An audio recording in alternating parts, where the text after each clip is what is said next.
기도하시면 좋겠습니다.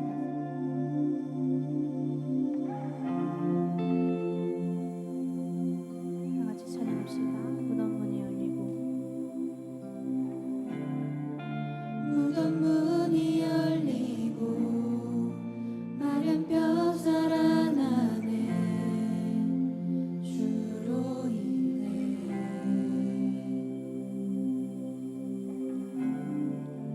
거짓은 무너지고 진리가 선포되네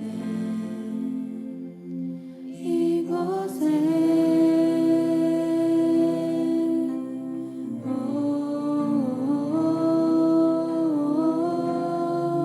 생기가 불어오네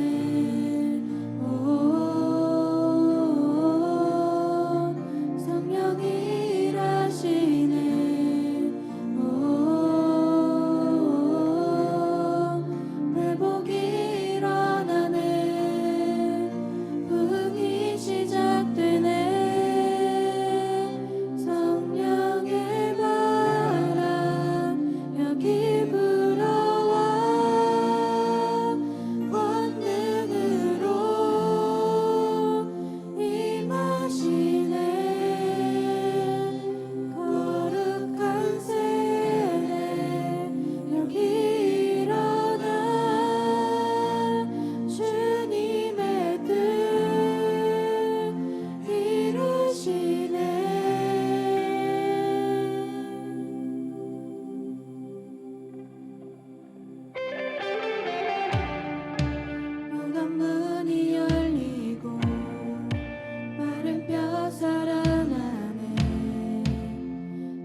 영토를 빼앗고 정복하고 또 나라를 세우고 하는 그런 이야기들 속에서 이 전쟁이 마치 필수 불가결한 피할 수 없는 과정이었던 것 같아요. 이 중세 시대 유럽의 여러 성들, 막 영화 속에나 등장할 법한 이런 아름다운 성의 모습들 너무 멋지고 웅장하잖아요. 그런데 군주나 성주가 자신들의 어떤 권력과 힘을 과시하기 위한 용도로 짓기도 했지만 가장 일차적으로는 무엇이냐면 외부의 침략에서 방어하기 위해 성과 성벽을 이렇게 견고하게 쌓았던 것이죠. 우리 역사 속에 삼국시대, 조선시대에도 수많은 성들을 함락시키고 또 빼앗고 또 함락당하는 그런 이야기들을 접하게 되잖아요. 영화 소재로도 많이 사용돼요. 영화 안시성 너무 옛날 영화긴 한데 평양성, 남한산성 이런 성들에서 막 전투를 벌이는 그런 이야기들 영화 속에서 보면 이 성을 얼마나 견고하고 잘 쌓는지에 따라서 전쟁에 잘 대비하느냐 그것에 따라 전쟁의 성패가 달라지게 되죠. 오늘 읽은 성경 말씀은 이제 이스라엘 백성들이 하나님의 약속의 말씀을 따라서 가나안 땅을 정복하는 이야기가 시작됩니다. 우리 지난주에 이스라엘 백성들이 요단강을 건너고 또 길갈이라는 곳에서 요단강에서 꺼낸 그 돌들을 12개를 이렇게 쌓는 그 모습을 보았는데 이제 첫 번째 정복할 땅이 여리고라는 성이었습니다.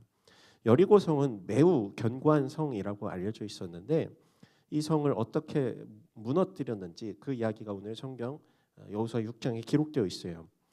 여호수아는 우리가 알다시피 모세의 뒤를 이어서 이스라엘 백성들을 이끌게 되었는데 광야 40년의 여정을 마치고 그들이 요단강을 건너 처음으로 가장 첫 번째로 맞이하게 된 성이 이 여리고 성이었습니다. 이 그림은 실제 여리고 성읍 터를 사진을 찍고 그 위에 이제 3D로 이렇게 그림을 이미지화한 건데 이스라엘 백성들이 가장 먼저 향했던 이 여리고 성은 이렇게 그림으로만 봐도 굉장히 크고 견고해 보이잖아요. 난공불락의 요새였다고 합니다. 하나님은 이 성을 어떻게 이스라엘 백성들이 정복하도록 하셨을까? 이스라엘 하나님의 백성답게 하나님은 하나님의 방식으로 이들로 하여금 싸우도록 하셨습니다. 우리 3절에서 5절까지의 말씀 같이 한 목소리로 읽어보겠습니다. 모든 군인들은 그 성을 둘러싸라. 그 성을 한번 돌아라. 6일 동안 그렇게 하여라. 그리고 제사장 7명이 법궤 앞에서 양의 뿔로 만든 나팔 7개를 들어라. 그러다가 7번째 날에는 성 주위를 7번 돌고 제사장들은 나팔을 불어라. 제사장들이 양의 뿔을 길게 불 것이다. 백성들이 나팔 소리를 들었을 때 모든 백성들은 함성을 질러라. 그러면 성벽이 와르르 무너져 내릴 것이니 백성들은 일제히 올라가라. 여러분, 성을 무너뜨리려면 아까 그 성 그림들 사진들 봤잖아요. 견고한 성벽을 무너뜨리려면 무엇이 필요한가요? 공성을 위한 공성 병기들이 필요하잖아요. 공성탑이 필요할 수도 있고요. 충차가 필요할 수도 있고요. 그런데 이 이스라엘 광야에서 막 나온 이스라엘 백성들에게 그런 무기들이 있을 리가 만무했죠. 성을 공격할 수 있는 아무런 무기나 장비를 갖추지 못한 상황이었습니다.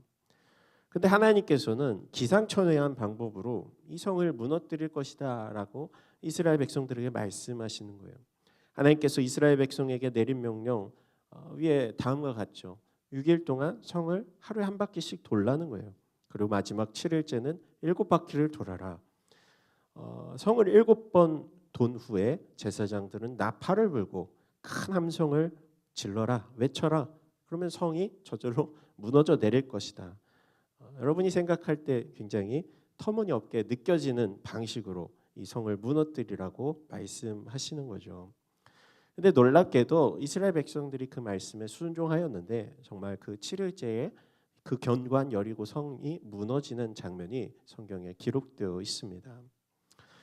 여러분, 하나님의 일, 하나님의 싸움의 방식은요, 인간의 생각과 방식을 초월합니다. 과학적이지 않아요. 또 이성적으로 해석되지 않습니다. 어떤 사람들은 기어이 이 여리고 성을 무너뜨린 사건을 뭐 과학적으로 설명해 보겠다면서 200만 명 정도 되는 사람들이 이 빙빙 돌면서 이렇게 쿵쿵 뛰면 그 진동으로 성에 뭐 균열이 갔을 것이다. 뭐 그렇게 얘기하는 추측하는 사람도 있는데 오히려 그런 이야기가 더 억지스럽죠. 그러나 이스라엘 백성들 처음에 이집트에서 나올 때부터 하나님의 기적을 이미 맛보았던 백성들이었습니다. 그렇기 때문에 오늘 이 여리고 성 앞에서도 그들은 하나님께서 마땅히 이기게 하실 것이라는 그런 믿음을 가지고 있었죠. 이미 홍해를 건넜던 이스라엘, 이미 만나와 메추라기로 하나님의 기적을 맛보았던 사람들, 이미 방금 전에 요단강이 갈라지고 마른 땅을 건넜던 이들이기 때문에 하나님 앞에서 하나님을 의지할 수 있는 그 믿음이 있었다는 것이죠. 이들은 무너지는 여리고 성벽을 향해서 어떻게 이야기했을까? 뭐라고 이야기했을까? 하나님이 하셨습니다 라고 고백할 수밖에 없었을 것입니다. 여러분, 하나님께서 이스라엘에게 성을 돌라고 명령하실 때 이들이 다른 특별한 일을 요구하지 않으셨어요. 그저 한 바퀴 돌아 막 동네 산책하듯이 이 여리고 성의 둘레가 이 고고학으로 보면 고고학적 자료에 보면 한 1km 정도 내외라고 하더라고요. 그러니까 한 바퀴 도는데 슬금슬금 걸으면 15분 정도 혹은 30분 정도 걸렸다라고 얘기합니다. 그리고 이 나머지 하루 종일 나머지 23시간 30분은 아무것도 안 했던 거예요. 그들이 딱히 할 수 있는 일도 없었죠. 마지막 날에는 3시간 반 정도 돌았겠죠. 이는 사람의 힘으로 이루는 것이 아니라 여리고성을 무너뜨리는 일은 사람의 방식으로 할 수 있는 것이 아니라 오직 하나님께서 하시는 일, 하나님만이 하실 수 있는 일이라는 것을 이스라엘 백성들에게 보여주셨던 것입니다. 니들이 할 거 그냥 동네 한 바퀴 산책하듯 도는 것뿐이야. 그런데 하나님은 그 일을 통해서 이 여리고 견고한 성이 무너지도록 하셨던 것입니다. 그래서 이스라엘 백성들은 결국 이렇게 고백할 수밖에 없는 거예요. 하나님이 하셨습니다. 여러분, 우리 인생을 살아가면서요, 우리의 힘으로, 우리의 노력으로 결코 무너뜨릴 수 없는, 도무지 해결되지 않는 여리고 성과 같은 문제들이 찾아올 때가 있습니다. 내가 아무리 공부를 열심히 하려고 해도 도무지 오르지 않는 과목들, 나 이제 고3인데 생각해보면 갈 수 있는 대학이 마땅히 없는 것 같고, 나는 아직도 진로를 찾지 못한 것 같고, 내 삶의 코앞에 마주한 여리고 성벽과 같은 그런 문제들이 있어요. 아무리 내 힘으로 칼을 휘둘러도, 아무리 그 벽을 두드려도 무너지지 않는 그런 성. 그러나 그때 우리가 하나님의 도우심을 구하며 주님을 의지하며 나의 손을 그분 앞에 내밀 때 하나님은 홍해를 가르셨듯 또 오늘 여리고 견고한 성벽을 무너뜨리셨듯 우리 삶에 마주한 그 문제를 무너뜨려 주실 것입니다. 그분의 방식대로 하나님의 뜻 안에서 여러분의 삶을 이끌어 주실 것이라는 거예요. 오늘 여호수아를 통해서 하나님은 놀라운 은혜를 이 이스라엘 백성들에게 보여주셨는데요. 이 가운데 하나님께서 이스라엘 백성들에게 명령하신 내용이 있었습니다. 18절과 19절 말씀 같이 읽어보겠습니다. 그러나 너희는 진멸시켜야 할 물건에 손대서는 안 된다. 너희가 진멸시켜야 할 물건을 하나라도 가져가 이스라엘의 진영에 저주가 내리는 문제를 일으켜서는 안 된다. 모든 은과 금, 청동과 철로 된 그릇은 여호와께 거룩하게 구별되어야 한다. 그것들을 여호와의 금고에 드려야 할 것이다.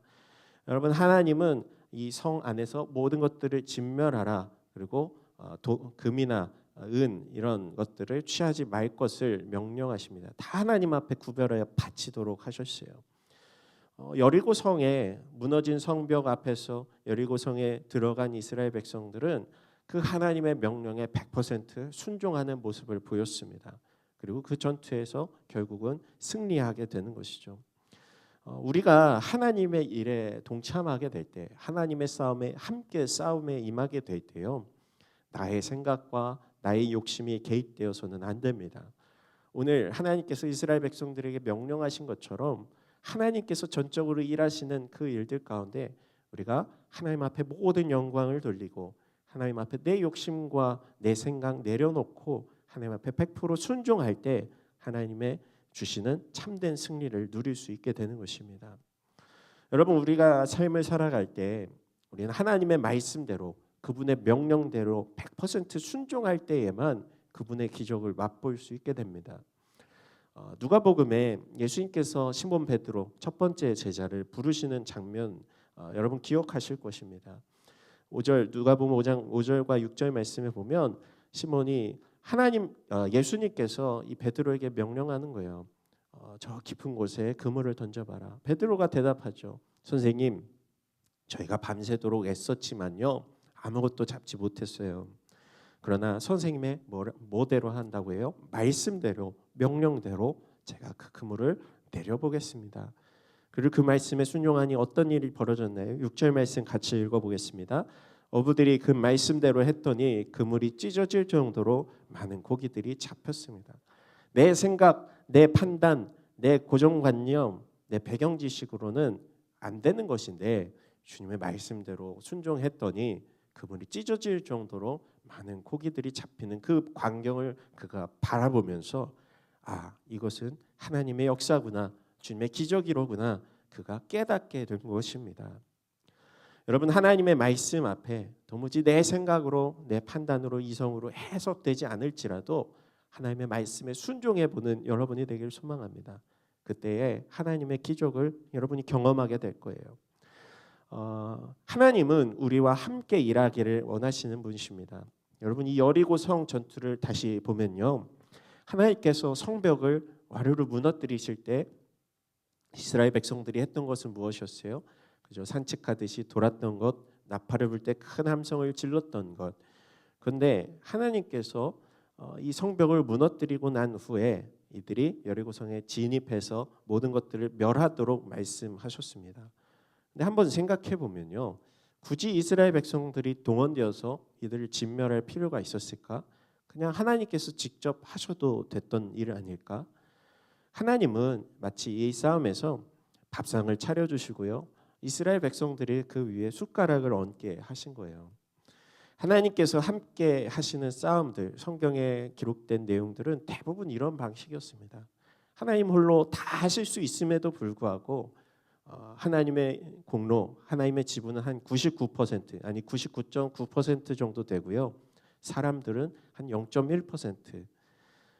그런데 사람들이 그 성에서 여러 가지 물건들을 취하고 자기들이 약탈하고 내 것으로 돌렸다면, 하나님께 돌리지 않고 자신들이 소유하려 했다면, 아니 나 마땅히 이 정도 지분은 있지 않은가, 이 정도는 내가 가져야 되는 거 아닌가, 이런 생각을 했다면 큰 오산이라는 것이죠.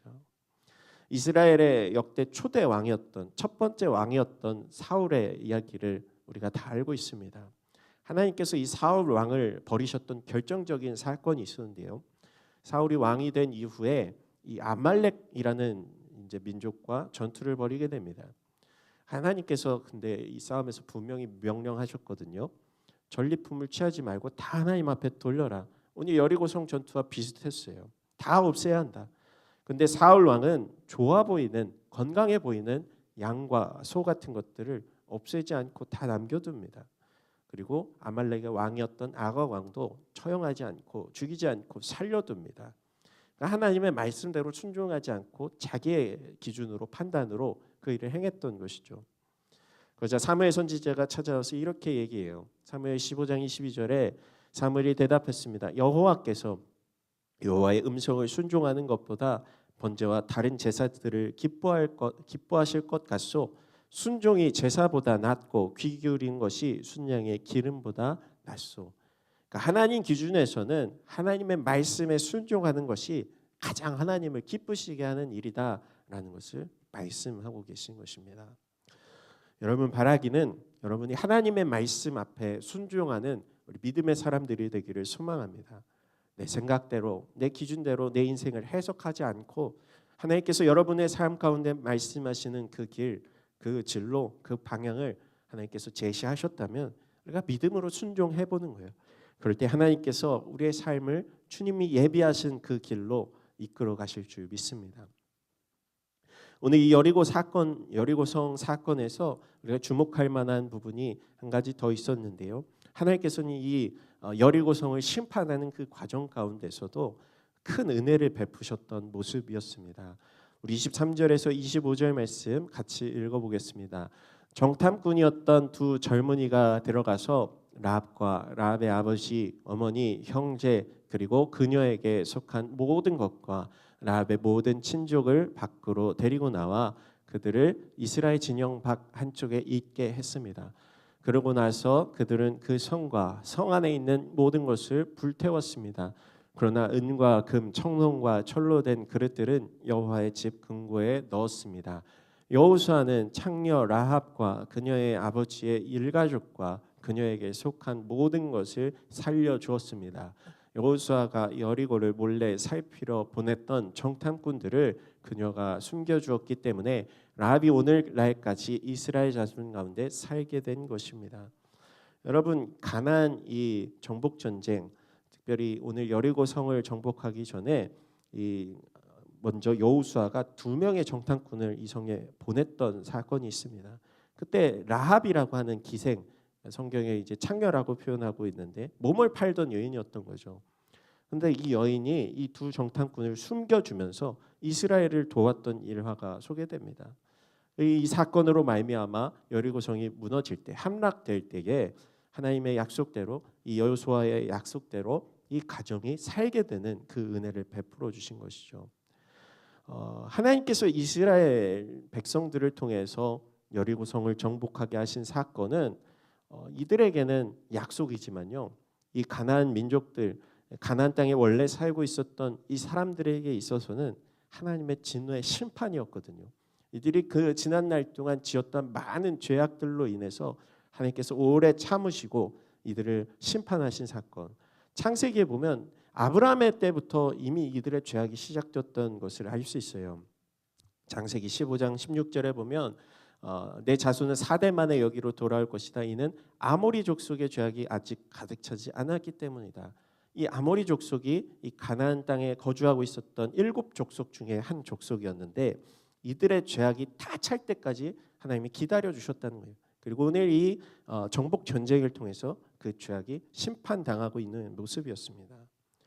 그런데 이 여리고성을 심판하는 그 과정 가운데 모든 사람들이 그들의 죄악으로 말미암아 진멸되어야 했지만 오직 하나님을 두려워했던 한 사람, 오직 이스라엘을 도왔던 이 창녀 출신의 기생 라합과 그의 가정만은 살아남게 되는 역사가 성경에 기록되고 있는 것이죠.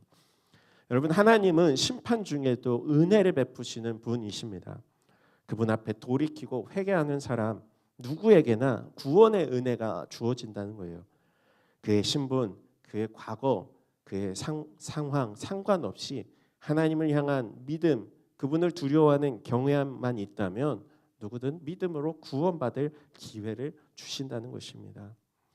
히브리서 11장 31절에 하나님께 순종한 이 라합을 이렇게 표현합니다. 같이 읽어볼까요? 믿음으로 창녀 라합은 정탐꾼들을 평안히 맞아들여 불순종한 사람들과 함께 죽지 않았습니다. 그러니까 이 라합은 창녀였음에도 불구하고 하나님에 향한 믿음이 있었다는 것이죠. 두려움이 있었다는 것이죠. 그래서 다른 죄악 가운데 머물고 있었던 사람들과 달리 이들이 죽지 않았다. 로마서 10장 12절 13절에 이렇게 기록합니다. 같이 읽어보겠습니다. 유대 사람이든 이방 사람이든 차별이 없습니다. 동일하신 주께서는 모든 사람의 주가 되셔서 그분을 부르는 모든 사람에게 부유하십니다. 주의 이름을 부르는 사람은 누구든지 구원을 받을 것이다. 그 은혜는 지금 우리에게도 마찬가지인 거예요. 내가 모습이 어떠하든, 내 과거가 어떠하든, 내 성적이 어떠하든, 내 외모가 어떠하든 전혀 상관없이 우리가 주님을 바라보며 의지하며 믿음으로 주님 앞에 나아가기만 하면 누구든지 예수의 이름을 붙잡고 나의 영혼을 구원해 주소서, 예수님 나를 붙잡아 주옵소서, 예수님 내가 구원받기를 원합니다, 부르짖는 모든 사람에게 그분은 동일한 은혜를 베푸신다는 그 사실을 우리 가운데 말씀하여 주십니다. 여러분, 이제 말씀 마치려고 하는데요, 오늘 여리고 성 전투를 바라보면서 우리는 하나님의 방식으로 이들을 이끌어 가시는 모습, 그리고 그 가운데서도 은혜 베푸시는 우리 하나님의 모습을 바라보았습니다. 여러분, 하나님은 우리를 하나님의 백성으로 자녀로 불러주셨고 이제는 세상의 방식이 아니라 하나님의 방식으로 살아가도록 여러분을 지금도 부르고 계십니다. 그렇기 때문에 여러분, 우리가 하나님의 말씀을 늘 의지하며 그 말씀에 순종하며 또 오늘 라합과 같이 하나님을 두려워하며 그 앞에 순종하며 살아갈 때, 믿음으로 살아갈 때 그분은 우리로 하여금 큰 승리, 큰 은혜를 경험하도록 하게 하실 것입니다. 우리에게 주신 약속의 땅은 무엇입니까? 여호수아와 같이 우리가 취할 땅은 저 하늘나라 천국인 줄 믿습니다. 마태복음 11장에 예수님이 이렇게 말씀하셨어요. 같이 읽어볼까요? 세례자 요한 때부터 지금까지 하늘나라는 침략당하고 있으니 침략하는 사람들이 차지하게 될 것이다. 이 침노하는 자들의 것이다. 개역개정 성경에 표현하는데 우리가 취하라는 거예요. 쟁취하라는 거예요. 여호수아가 오늘 이 가나안 땅을 정복하기 위해서 힘써 싸웠듯 믿음으로 전진하였듯 우리도 하나님 나라 천국을 향해서 매일매일 믿음으로 그 땅을 취하는 그 모습으로 하나님 앞에 나아가야 할 것입니다. 우리에게 주신 그 약속 향하여 우리 믿음으로 승리하게 되는 우리 드림교회 여러분이 되기를 주님의 이름으로 축복합니다.